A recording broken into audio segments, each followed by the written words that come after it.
September மாதம் 24ஆம் தேதி பொதுக்காலத்தின் 25ஆம் வாரம் செவ்வாய்க்கிழமை. முதல் வாசகம். நீதிமொழிகள் நூலிலிருந்து வாசகம். அதிகாரம் 21, இறை வசனங்கள் 1 முதல் 6, 10 முதல் 13. மன்னவன் மனம் ஆண்டவரின் கைக்குள் அடங்கி இருக்கிறது. வாய்க்கால் நீரைப் போல அவர் அதை தம் விருப்பப்படி திருப்பி விடுகிறார். மனிதருடைய நடத்தையெல்லாம் அவர் பார்வையில் குற்றமற்றதாய் தோன்றலாம்.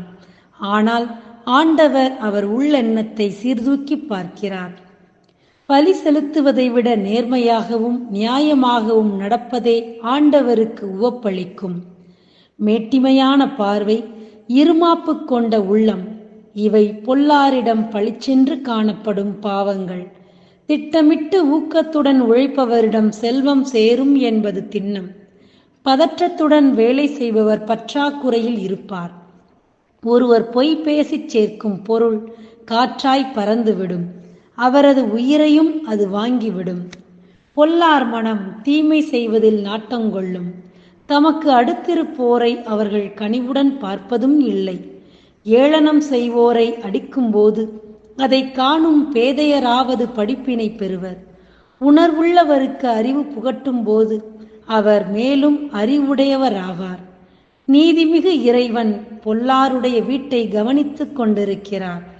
அவர்களை தீச்செயல் காரணமாக தூக்கி எறிந்து அழித்து விடுகிறார்.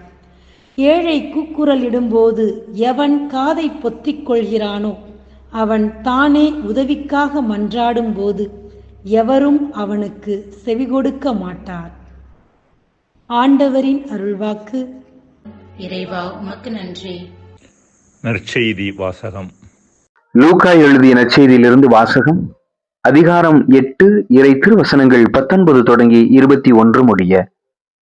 இயேசுவின் தாயும் சகோதரர்களும் அவரிடம் வந்தார்கள். ஆனால் மக்கள் திரளாக இருந்த காரணத்தால் அவரை அணுக முடியவில்லை. உம் தாயும் சகோதரர்களும் உம்மை பார்க்க விரும்பி வெளியே நின்று கொண்டிருக்கிறார்கள் என்று அவருக்கு அறிவித்தார்கள். அவர் அவர்களை பார்த்து, இறைவார்த்தையை கேட்டு அதன்படி செயல்படுகிறவர்களே என் தாயும் என் சகோதரர்களும் ஆவார்கள் என்றார். ஆண்டவரின் அருள்வாக்கு. கிறிஸ்துவே உமக்கு புகழ். பிரியமானவர்களே, பட்டினத்தாரை பற்றி நிச்சயம் நாம் அனைவரும் கேள்விப்பட்டிருப்போம். பெரும் பணக்காரராக இருந்த அவர் வாழ்க்கையின் ஒரு குறிப்பிட்ட காலகட்டத்தில் அனைத்தையும் துறந்து துறவியானார். எந்த அளவிற்கு உலகத்தை துறந்தவர் என்றால், செத்தவர்களுக்காக அழுகின்றவர்களை பார்த்து செத்த பிணத்திற்காக அழுகும் சாகும் பிணங்கள் என்று சொல்லுவாராம். அவரது உறவினர்கள் இறந்தார்கள். அவர்களை பார்க்க இவர் வரவில்லை. உடன் பிறந்தவர் இறந்தனர், இப்போதும் வரவில்லை. தந்தை இறந்தார், அதற்கும் வரவில்லை.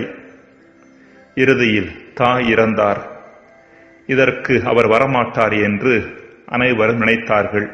ஆனால் வந்தார்.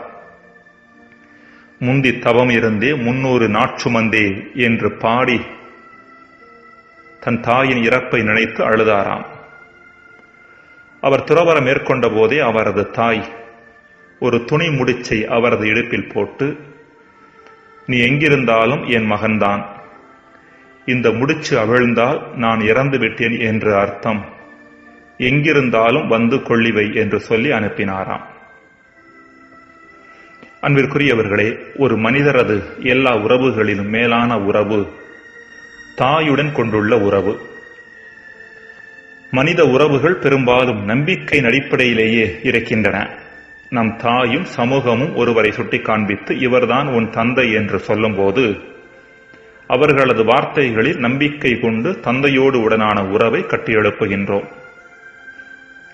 ஒரு நபர் நமக்கு செய்யும் செயல்களை பார்த்து அவர் நம்மை அன்பு செய்கிறார் என்று நம்பி நட்புறவை வளர்த்துக் கொள்கிறோம். இவ்வாறு பல ஆத்மார்த்தமான உறவுகள் நம்பிக்கையின் அடிப்படையில் இயங்குகின்ற பொழுது தாயின் உறவு தொப்புள்கொடி உறவின் மூலம் உடல் சார்ந்த பிணைப்பை தன்னகத்தை கொண்டதாக இருக்கிறது.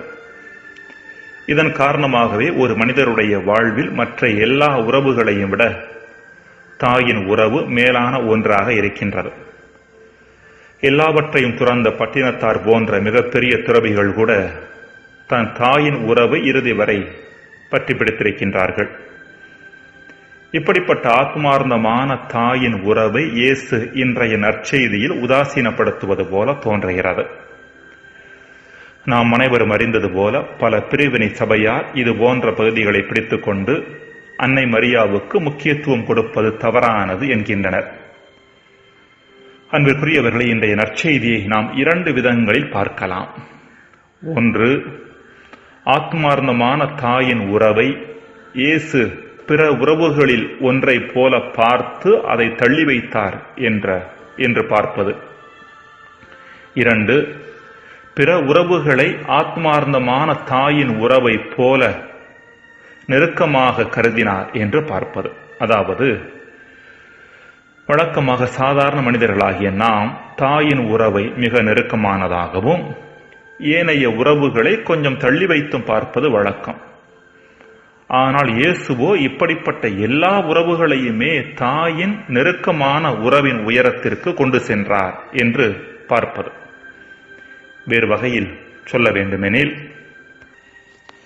இயேசு தன் தாயோடு தான் எந்த அளவிற்கு இணைக்கப்பட்டும் பிணைக்கப்பட்டும் இருந்தாரோ அதே அளவிற்கு எல்லா மனிதர்களோடும் இணைக்கப்பட்டும் பிணைக்கப்பட்டும் இருந்தார். எனவேதான் எல்லா மனிதர்களையும் தன் தாயாக, சகோதர சகோதரிகளாக பார்க்கின்ற மனப்பக்குவத்தை அவர் அடைந்திருந்தார். காயா தியரி ஒன்று உண்டு. இந்த பிரபஞ்சத்தில் உள்ள எல்லாமே மற்ற எல்லாவற்றுடனும் இணைக்கப்பட்டுள்ளன. இது வேறு அது வேறு என்ற பார்வை மேலோட்டமானதும் ஆழமற்றதுமாகும்.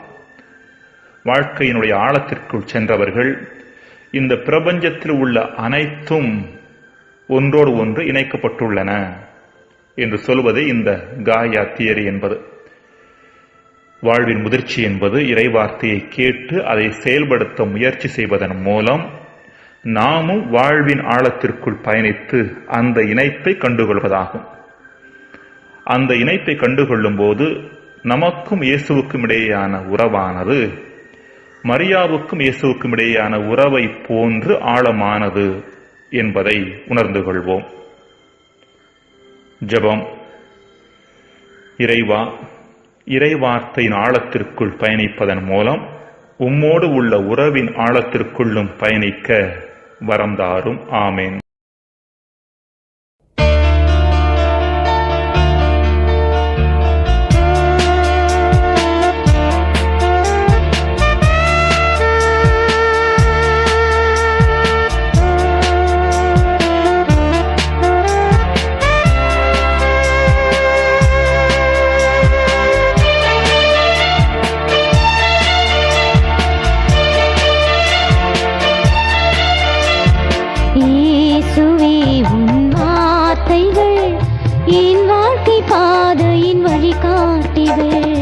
இயேசுவே உம் வார்த்தைகள் என் வாழ்க்கை பாதையின் வழிகாட்டிகள்.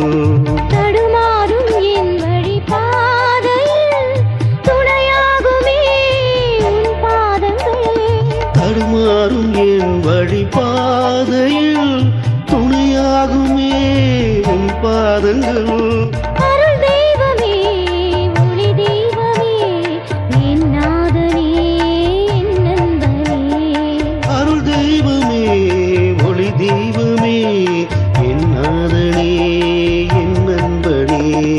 இயேசுவே உம் வார்த்தைகள் என் வாழ்க்கை பாதையின் வழிகாட்டிகள்.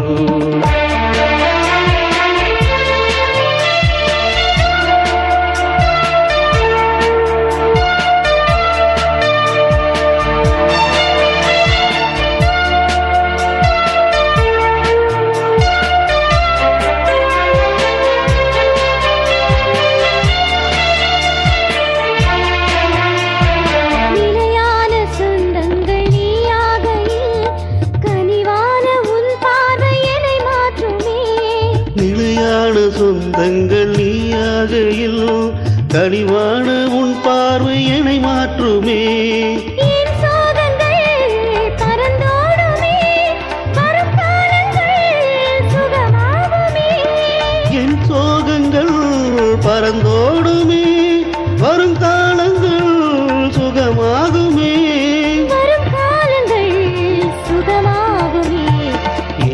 இயேசுவே உன் வார்த்தைகள் என் வாழ்க்கை பாதையின் வழிகாட்டிகள்.